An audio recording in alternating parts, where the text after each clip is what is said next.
বিএনপির নেতা শহীদ জিয়া জাতির প্রয়োজনে নিজে অস্ত্র তুলে নিয়ে মুক্তিযুদ্ধ পরিচালনা করেছেন,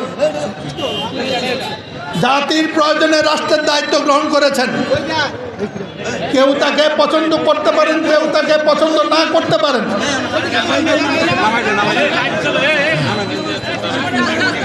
কিন্তু শহীদ জিয়ার বিরুদ্ধে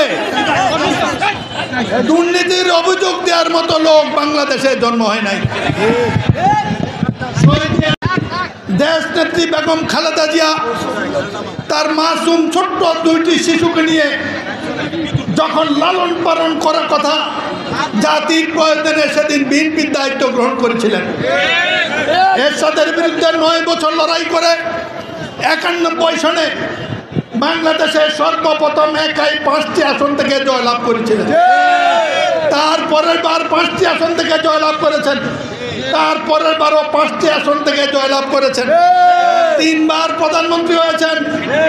শুধু তো আমার ভোট আমি দেব এই লড়াইয়ে হাসিনার বিরুদ্ধে লড়াই করে নিজে কারাগার বেছে নিয়েছেন, হাসিনার সাথে আপোষ করেন নাই। আপোষ তত্ত্বাবধায়ক সরকারের সাথে ফখরুদ্দিন মঈনুদ্দিনের সাথে আপোষ করেন নাই বলে তারেক জিয়া আর কুকুর রহমান নির্যাতনের শিকার হয়ে আজকে কুকুর রহমান দুনিয়াতে বেঁচে থাকার সুযোগ পান নাই। তারেক জিয়া বিদেশে আশ্রয় করে শুধু আশ্রয় নেন নাই, বিদেশে থেকে রাত দিন পরিশ্রম করে আমাদের প্রিয় দল বিএনপিকে পুনর্গঠিত করেছেন। পৃথিবীর সকল মানুষ বলে তারেক জিয়া আগামী দিনের বাংলাদেশের প্রধানমন্ত্রী।